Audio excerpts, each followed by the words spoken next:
Today we're tackling some of the most profound questions ever asked, and, maybe more importantly, the profound silence that met them.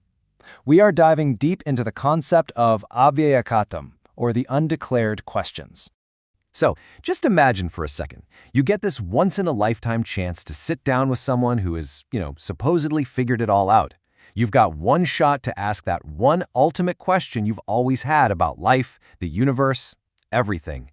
And this is the question. For centuries, this is what everyone from curious wanderers to powerful kings wanted to know from the Buddha and his disciples. I mean, it's the big one, right? What happens at the very end? But here's the twist. Instead of getting some grand cosmic answer, they were met with silence, a calm, deliberate refusal to answer. Now, this wasn't an I don't know kind of silence. This silence was the answer. And today, we're going to unpack exactly why. You see, it wasn't just a single question. It was this set of 4, really cleverly designed to cover every single logical possibility. And the Buddha consistently set these questions aside, calling them undeclared. But this wasn't him dodging the question.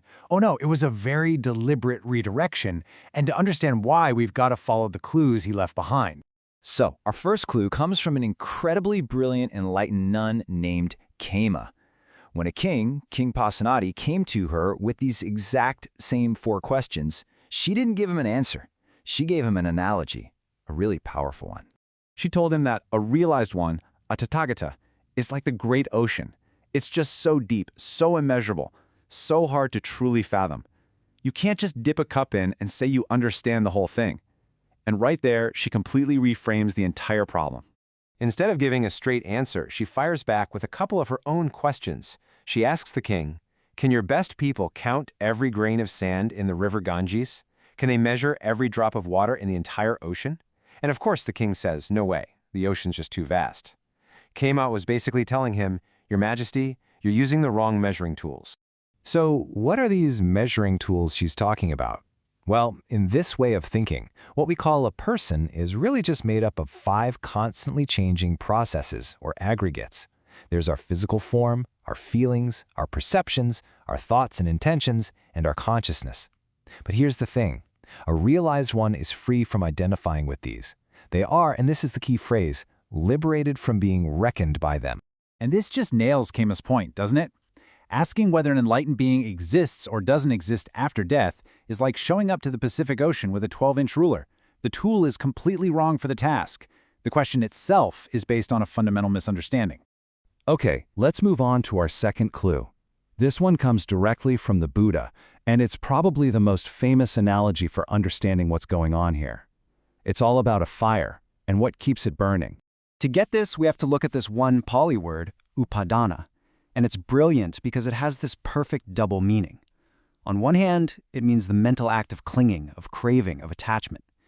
But it also literally means fuel or sustenance, the stuff that keeps a fire going.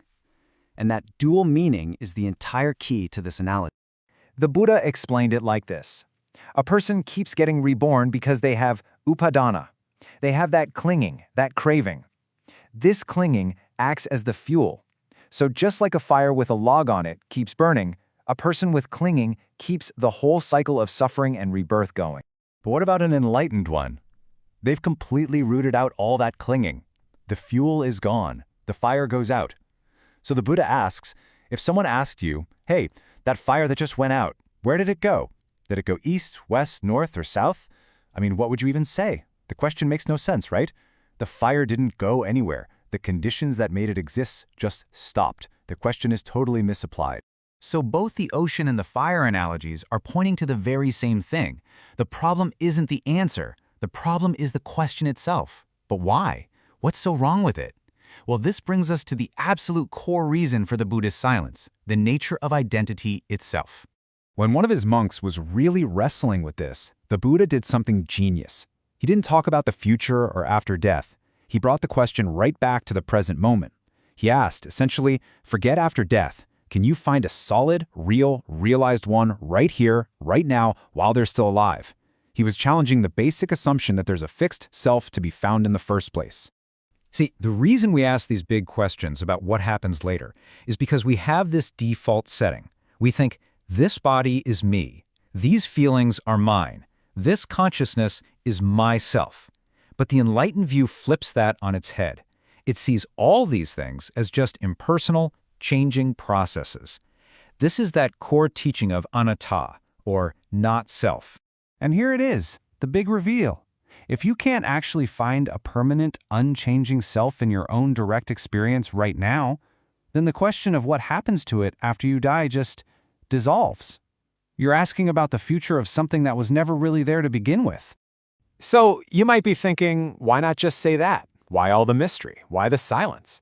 And this brings us to the ultimate point of this whole strategy. It was never about winning a philosophical argument. It was about ending human suffering. The Buddha couldn't have been clearer about his mission. He said, "You can boil down my entire teaching to just two things. I teach about suffering, and I teach about the end of suffering." That's it. His focus was intensely practical, almost like a doctor's. Getting all tangled up in these metaphysical debates is described as a thicket of views, a wilderness. It's a total rabbit hole that just distracts us from the real, urgent work we need to do right now, freeing our own minds from what causes us pain. So instead of speculating, he offered this incredibly clear, actionable plan. Step 1, here's the problem, dukkha, this deep sense of unsatisfactoriness. Step 2, here's the cause, tanha and upadana, that craving and clinging we talked about, the fuel for the fire. And step 3, here's the solution. Let go of the clinging, remove the fuel, and the fire of suffering goes out. It's simple, direct, and it's something you can actually work on. And really, that leaves us with one final thought. The Buddha's silence wasn't just some ancient philosophical point. It's a profound challenge to every single one of us. It makes us stop and ask, are the questions we're obsessing over in our own lives actually helping us?